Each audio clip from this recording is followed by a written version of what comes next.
Welcome to the Look Good, Move Well podcast. All right, welcome back, everybody. And if you're tuning in to the live video podcast version of this on YouTube, I got a brand new hoodie on. Yeah. This thing is fresh as AF. We discovered there's a difference in our cream hoodie types. I know, yeah. This hoodie, which I wore in the last episode, was my old one. This is a new one. And it is definitely more robust, I will say.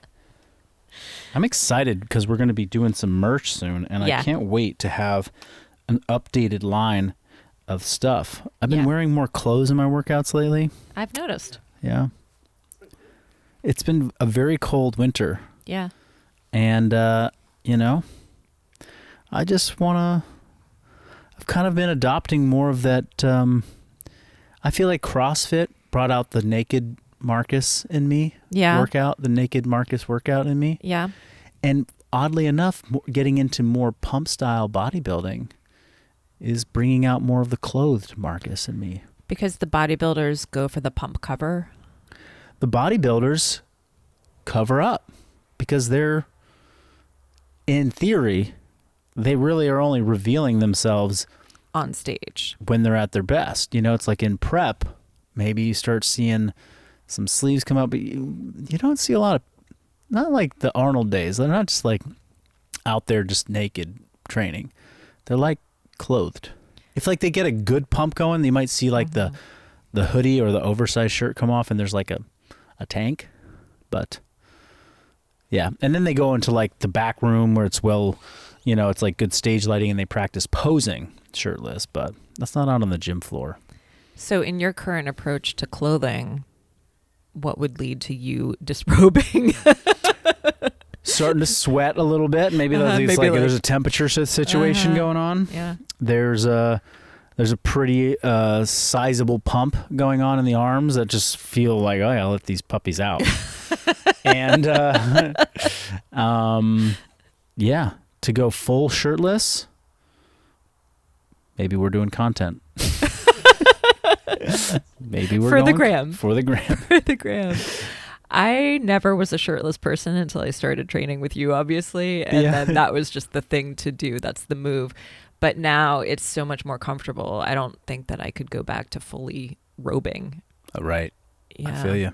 I know. I need the freedom. I need the airflow. When I'm doing handstand push-ups, I don't want my shirt like flopping in my face. Yeah. Yeah, that's no good. Yeah. Okay, well, that wasn't the banter topic, but would that suffice, or should we jump into something? What would you want to? You said you had one. Well, my only banter topic was really to reveal a medical mystery that just happened to me, and on Thursday morning, I woke up with a random black eye. I don't know if you can see it. No. On the camera, but it's a little bit. A little bit, yeah. And my working theory is that I gave it to myself doing heavy back squats. Oh, yeah? And I don't know if that's a thing or not, but that's all I can think of because I have no reason I didn't hit myself in the face that I know of unless I did it in my sleep. So I was wondering if you have ever had a medical mystery due to your lifting. Yeah, well, it happened not so long ago. I think I was talking about, I don't think I talked about it on the podcast, but like I woke up it wasn't like I woke up, I don't know when I started to feel it, but I was like, oh shoot, like I've got like the sensation of blue balls. Oh, I remember this. Yeah. But like it's not going away, and this is not brought on by like any typical, this is not a typical presentation. And I was like, what the hell happened? Like, and initially it was like my whole, sorry for all the details here, but my whole scrotum was like so sensitive. Like I couldn't, like every time I took a step, it was like, oh my God, like throbbing pain in my testicles. I was like, this is not good. And after that, cause like, I don't just like rush to go and, I was like, I'll just ride this out for a little bit. Then I realized it was like only like isolated to like one side, the left side. Yeah. And then, but like the day before, I had done like really aggressive adductor work on the machine, like failure sets, which I haven't done a lot of. So like, imagine just like getting that big groin stretch. Something had to have like yanked or done something. I was nervous. I brought it up with my friend Ben, who's a physician, and he kind of just ran like a little, he asked some questions, and he's not like a urologist and like dealing with this stuff like often, but he asked some basic questions. He's like, well, it doesn't sound like a hernia, it doesn't sound like this. Ruled out some like stuff that might have been a concern, and then after 3 days it was like it started to get better, and then like after 5 days it was gone. I was like, whoa, that was intense. Yeah. Medical mystery. I was very, very uncomfortable, but I'm sure we made it. So lesson learned. Lesson learned. Take it easy on the old insy outsy machine downstairs. That thing could do some damage. Okay. Well, medical mysteries still unsolved. What are we, please introduce what we're going to be discussing today. Okay, I'm excited about this topic because it is one I have experienced personally. Yeah. For sure. Gymtimidation. Gymtimidation. And honestly, when we read this, I read it and I was like, this is a great topic for us to cover because it's so relevant to so many people. And then what was the question I asked you right before we started? I do not remember. Oh, it was, are you feeling confident that we can really tackle this subject? And you're like, oh yeah. I was like, thank goodness, because in my mind, I'm like, not that I haven't worked with many clients, or I've, had this come across my desk, but I personally have not experienced a lot of gymtimidation in my life. No, not at all. I've been the perpetrator of intimidation, unfortunately. You've been the intimidator. Like today with your client. My client. Oh, God. Victoria, what are you doing over there? I'm sorry, what? Was that your warm-up set? No? Do 10 more reps. Okay, check. Do 10 more reps. Okay, check. Yeah, let's just call that a warm-up set. Anyway, but yeah, I mean, I understand. I feel like I understand a lot of what it means to be intimidated in an environment, and I can appreciate many of the reasons. Just I want to hear from you. Yes. I also want to hear from Nate. Yep. We might have to pull Nate into the hot seat. We may, and I want to hear from listeners too, if you all have experienced. Sachi, if you have to take a pee break, it's great. We got to. We'll just rotate Nate in. We'll just rotate Nate in. No, I'm happy to rotate Nate in anytime. Nate's gonna go get another knick-knack and get ready. Okay. Well, I'm an anxious person, generally speaking, when I go into a new situation. I'm the kind of person where if I'm going to a new restaurant, I'll Google it to kind of like get the vibe and figure out what I might want to order and like kind of figure out what I should wear and where's the parking. Like, I don't like to just walk into a situation cold. And the gym is especially intimidating for so many reasons. You feel like people are looking at you. You feel like a dumbass. You feel like you don't know how to use stuff. You're just worried about everything. Will I have a huge embarrassing fail? Will everybody laugh at me? Will somebody be filming me for social media? So there's just a lot of reasons to be intimidated. And I've been in situations where I have a totally different comfort level now, so I can appreciate what it takes to go through the journey of getting comfortable in a gym. But it's very still acute for me, the feeling of walking into a new gym and being so nervous. And I'm like, okay, just go and get on a treadmill. And that's your assignment number 1, and you have to figure out how the treadmill starts and how to like not fall off it when you like get it going. And then you're like, okay, I'm just walking on the treadmill and I'm looking around and I'm trying to figure out what I should do, what the vibe is. Sorry, I just was thinking, like, imagine walking in and the only treadmills that are there are the curved ones, and you've never been on one. Everybody's first time on those looks very awkward, and there's a high probability of falling when you're trying to figure those out. I'm still awkward as hell on those. I have to hold on to the railing. Yes, the railings are your friend in this situation, for sure. So many situations. And then I also remember my first CrossFit class where I was so nervous that I could hardly sleep the night before, and I was so intimidated, even though I knew the owners already. And I would see people also feeling the same thing. And I remember one class where like a new girl came and we started doing laps around the block for the warm up. She just ran to her car and left. Oh shit, that happened in I remember that back when I was coaching. I was like it was like 4 rounds for time. Like on round 2 I was like, where's Scott? Where's Scott?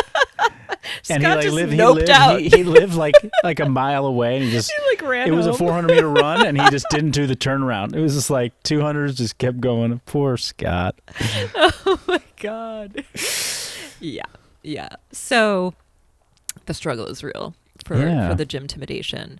Well, and before, I'm not to cut you off, but No. I also the perspective I'm going to add today is like what I know of what the intimidating people that are in the gym. Mm-hmm.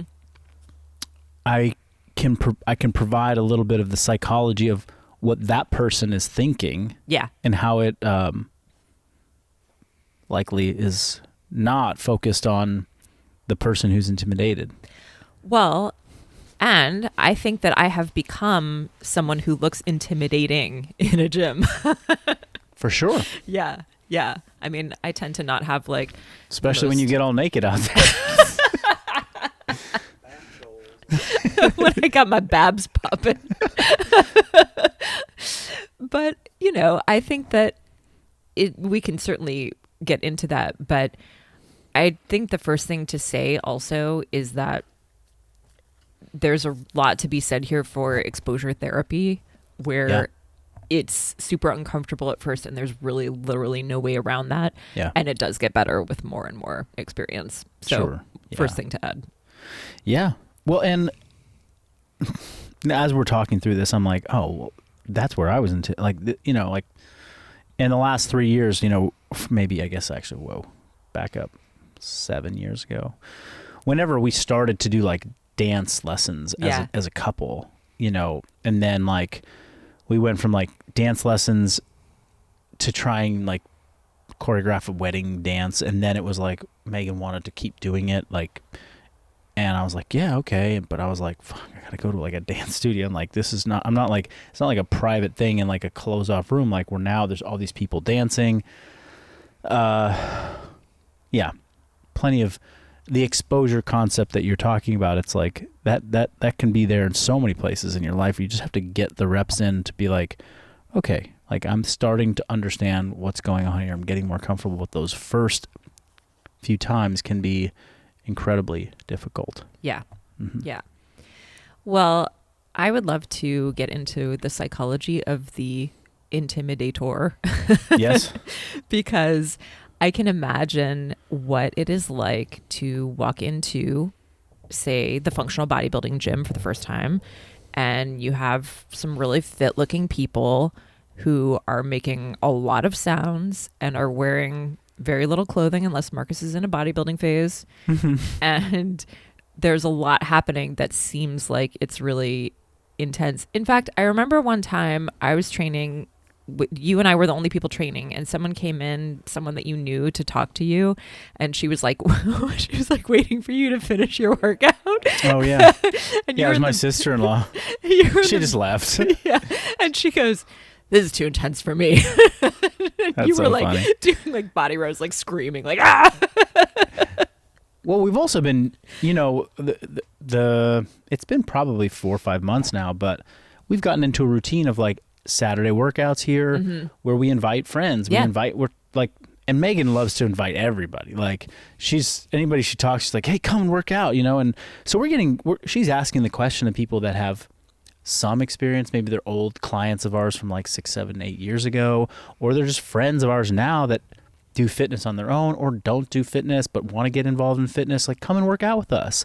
And the first response is typically like, yeah, that's cool. Like, maybe I'm assuming it's like, oh, I've seen Marcus. He's a little, I've seen his Instagram. I don't know if I'm going to do all that. So we've had to, it's like, what are the fallback, lines that we can give to people? Yeah. Like, and I think one of the big ones that really like helps resonate with people is like, and I've even had this, like, there's a wide variety of levels that come in, and that is one of the responsibilities that I feel on Saturdays is like, I got to make everybody feel like they get a good workout, you know, like, and Megan and I, we've talked about it. She's like, is this okay? And I'm like, it's totally okay. I do kind of feel like I'm working on a Saturday because I feel the sense of responsibility. Like, people need to feel welcome here, and they need to feel like, I also feel deeply committed to showing like functional bodybuilding is for everybody. Yeah. You can come here and you can work out right alongside Satya and me, and Megan, and Nate, all these people who are doing this on a weekly basis, and you can fit right in and you can get, get it done. Absolutely.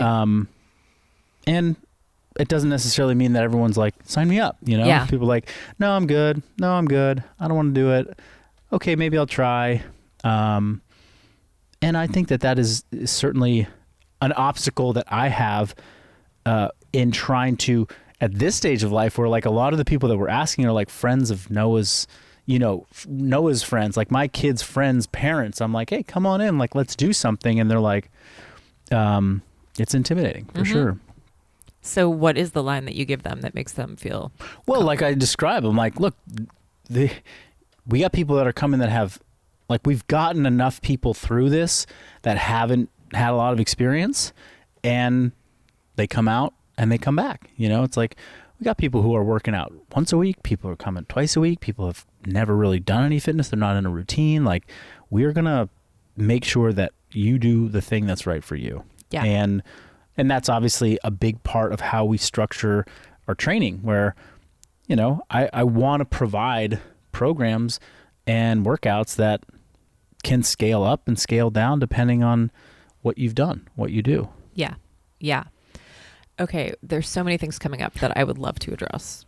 Great. Okay. And in case you need any follow-up questions, OpenAI ChatGPT has provided us with a lot. Okay. We can maybe get to some of those if we miss them in our conversation, but there's a lot coming up for me that I think would be great to get into a little bit more. One is, what are the people who look fit and look intimidating actually thinking? Like, let's pull back the curtain on that. And obviously there are people who are going to not approach things this way, but I think generally speaking. Number two, what are the worst case scenarios? Like when you feel intimidated to go into a new gym or to start training or to start feeling fitter, like, what's the worst that can happen? Like, let's go there and then talk through it a little bit. For sure. Yeah. Well, I think that the person who's actually like the intimidating person, what generally those people are thinking about is, and I have to understand that there's people who are really into fitness. They want other people to experience fitness the way they have. Yeah. Because it's made a really impact. They're into it. They're into it. They're like, this is great. This is like my favorite thing. Like, I want everyone to feel this good and to have access to this thing. And so for the most part, that is the hope. You see somebody who's in the gym, and like, this is where like the experienced lifter in the gym comes up and just tries to give you advice, like unsolicited advice. Like, I think underneath that is not like ego. I want to show that I know what I'm doing. It's more like, I want to like help people like get better, because I had these questions and I didn't know what I was doing when I was this age, or your age or at your experience level.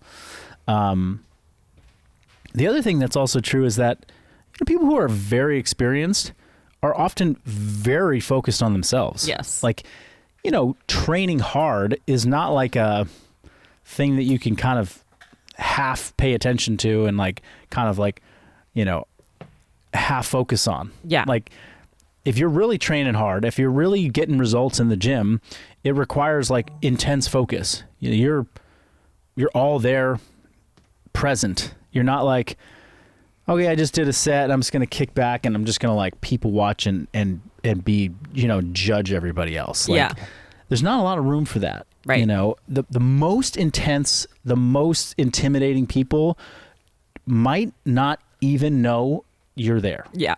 Like, they might not even know anyone is in the gym. Yep. And that's very true.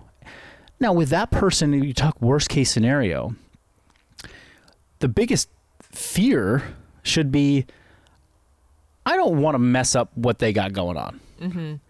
That's real, and I think that's respectful. If I walk into the dance studio, like, and I see, like I'm doing my little lesson over on the side, like Megan and I are learning, like, East Coast swing or West Coast swing, whatever we were doing, like, and we're not good at it. We're just trying to have fun.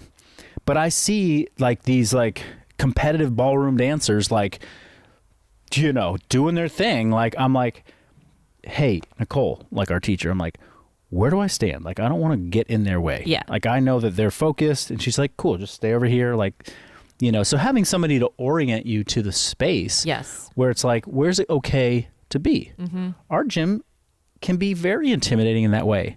Not just because there's people working out hard.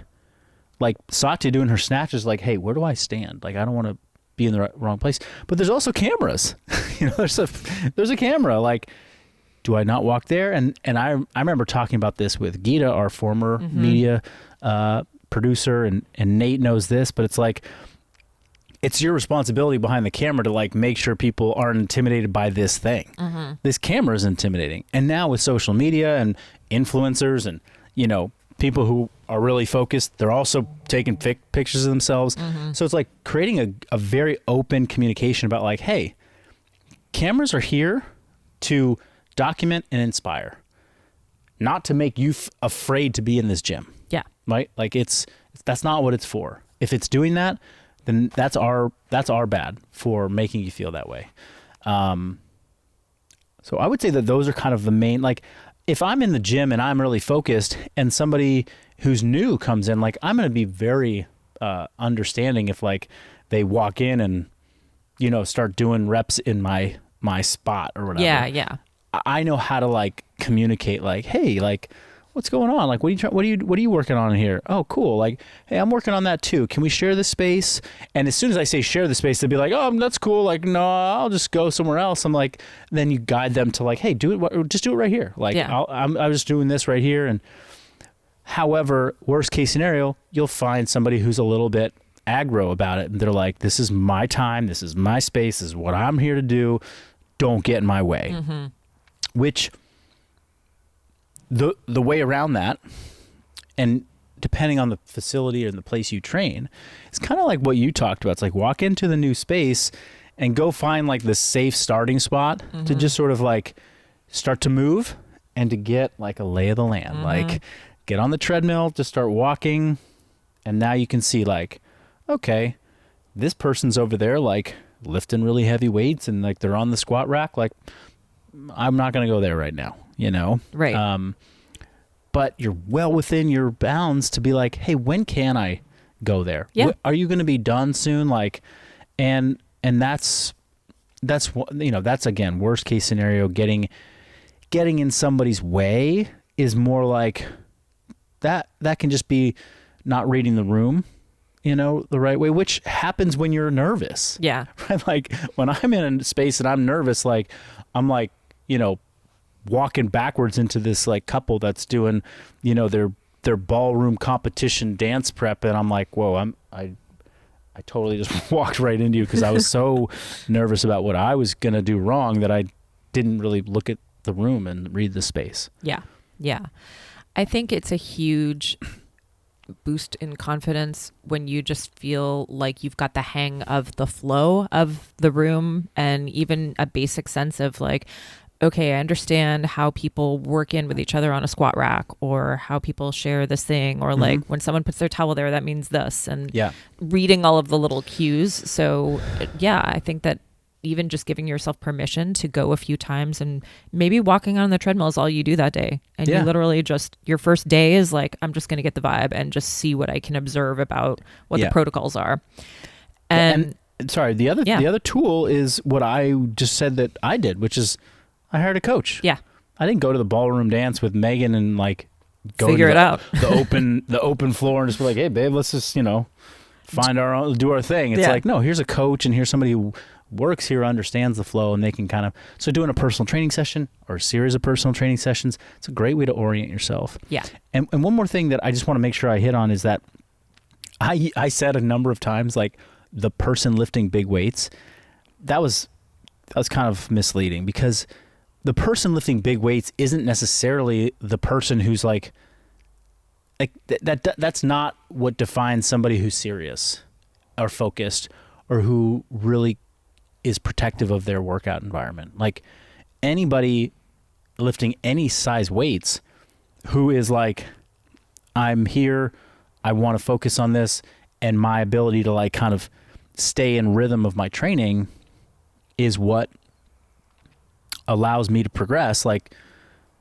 that's you know, you want to be respectful of those people. Like, so going up and like chatting somebody up, like, and we're not in that gym culture where there's like lots of people and then there's like, you know, attraction happening, like, oh, I want to go chat this person up. Like, that could be, you know, if the gym is a place where people like, where there's a certain group of people that really are focused on training, and some people might go for the social aspect of it, and just being able to know like who's who. You know, my wife, Megan, she is a social being. She loves to connect with people, but she also loves to focus on training, and she has a hard time like being boundaried about that. And so when she's in the gym and people come up and want to chat with her, it's like she loves to chat with them, but she's also like, I just want to focus on my workout. Like, I got to focus on my workout because this is my time. And so that can be a frustration for people who are in the gym. Is like, you know, stop coming and trying to like hit on me, or stop coming and trying to like talk to me right now. Like, I might not have 400 pounds on the bar, but I'm getting after it right now. Like, I'm trying to focus, and I'm not really looking to like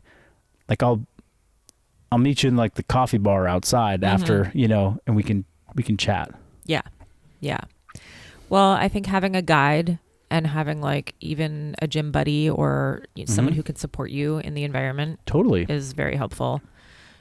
And I think the other thing is not to make an assumption that people who look super intimidating and who are super focused are judging you or feel that way. Yes. Like you said earlier, they oftentimes just really want to share that experience, but totally. It's just something to understand that, like you said, it takes so much focus and energy to really train hard that I know that I probably look like a really like scary person.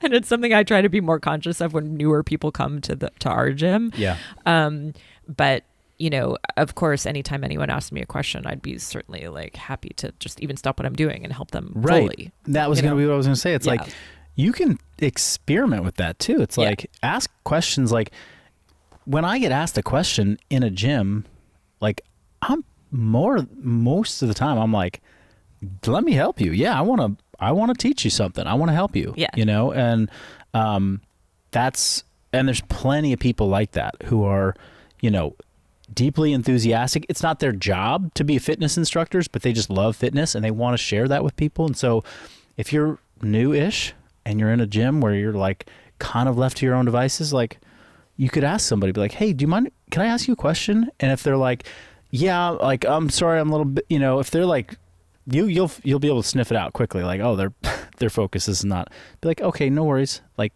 ask the next person, hey, can I ask you a question? Sure. They like throw their bag down, like, what can I, they're like walking you around the gym and, well, you can try this thing, and you can this is how you do this. And that's a really great way to break the ice. And then you suddenly feel like, oh, these people are not so scary, or this person's not so scary. Yeah. Yeah. And then another thing that comes to mind, like, what helps you overcome this is walking into the gym with a strategy, with a plan. Like, somebody who's like showing up like, I don't know what to do. Should I go do this machine? Should I go lift these? Yeah. It's like, walk in with Persist. Yep. Open up your app. I know what to do. I'm starting with this warm up. I'm doing these things. Cool. Like, and when you're focused on like accomplishing your tasks, then you're in a gym where the tools are there for you to accomplish the task and the focused workout that you have. Having a plan is a great way to overcome that intimidation factor of like, I'm not so sure what I'm doing. No, I know what I'm trying to do. I'm going to do this. Yeah. And the other thing I'll add is I know that one worst case scenario people have in terms of fears is that they'll get hurt. Yeah. No one wants to go in and injure themselves on day one. And I think that that is also another great reason to get some sort of support for form, for movement coaching, even if it's for just a short time. Have a personal trainer walk you through some things just so you gain confidence that, okay, I know how to do a deadlift without hurting my back. Totally. Yeah. And it's like, again, show up with your own plan. Be like, hey, this is what I want to do. Can you help me do this? And they're like, sure. If they're like, no, you got to do my thing, be like, cool. No, I already resonate with this. I'll find somebody else. Yeah. Another one that people say all the time is, I'm not in good enough shape to go to the gym. I'm going to get in shape first, or I'm going to lose 10 pounds and then I'm going to go to the gym. And that's like, I'm trying to think of an analogy that like just sort of disproves that whole that whole thought process. But you know, the tools and the environment, the best tools and the best environment to start that journey is here. And you're saying you're going to do it somewhere else and then come here. It's like, why would you take like the less direct path to the thing that you want to happen? Because I understand, because it's intimidating, you want to like build some confidence somewhere else, and you could do that, potentially. But the number of people that I know who have been successful trying to like lose the 10 pounds or get in shape before they start the thing is minuscule. It's like there's so few people that, you know, it's like face the discomfort. Yes. Quickly or directly, and you will likely overcome that more quickly this way than the route of I'll figure out how to build my confidence outside the gym on my own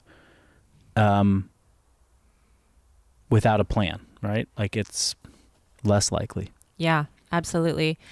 And any person who's halfway decent in the gym, no matter how intimidating they look, is just going to have mad respect for anybody just showing up there. Yeah, because every person who's in the gym who has some resemblance of success had a starting point. Yeah.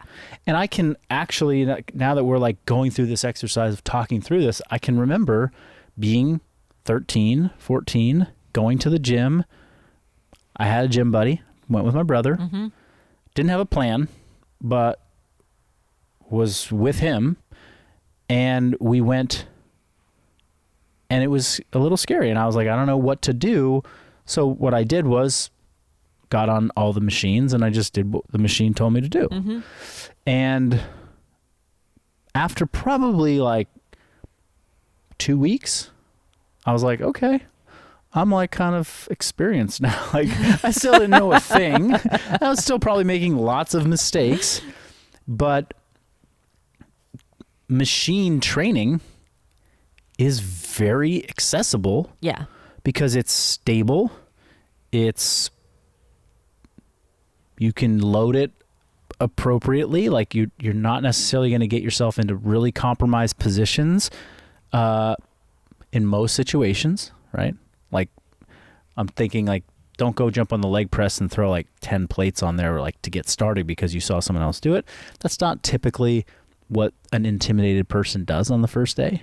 They typically like don't put enough weight on, but that's cool. That's a great way to build confidence. So even that, like that's a tool. It's like you go to the gym, there's like all of this stuff to train on. There's like ropes and rings and barbells and, you know, kettlebells and then there's like the leg extension machine. It's like, oh, nobody's on this one. I'm just going to sit down, and that's another way to start doing some resistance training and sort of be able to sit back and watch the room. Yeah. You know? Yeah. The other thing I will add is that exactly 0 people have never had an awkward moment in the gym. Yeah, that's true. Yes. Even Shauna, my coach, who has decades of experience and certainly looks super jacked, got stuck in a monkey foot the other day. Oh God. Yeah, that was funny. Yeah, that was a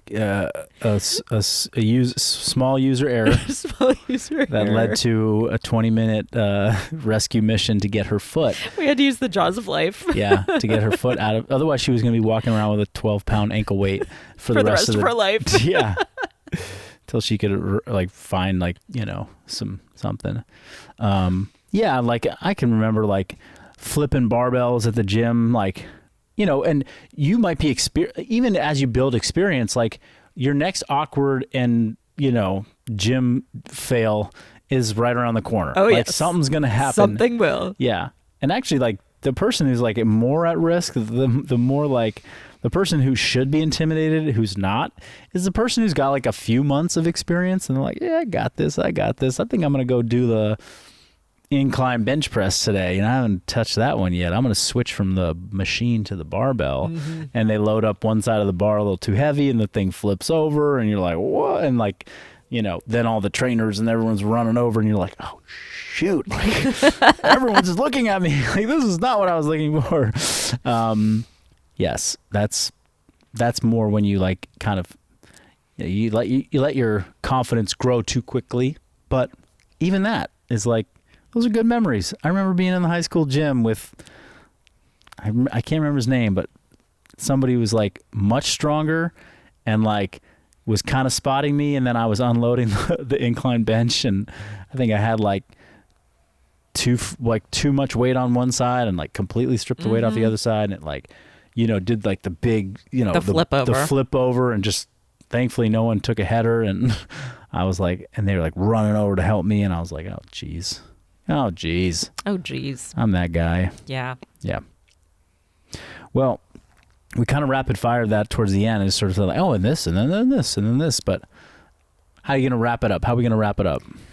Well, I think that ultimately it's better to go to the gym than not go to the gym, in my opinion. And if you're intimidated to go to the gym, if you are nervous pooping before your first gym session, you're not alone.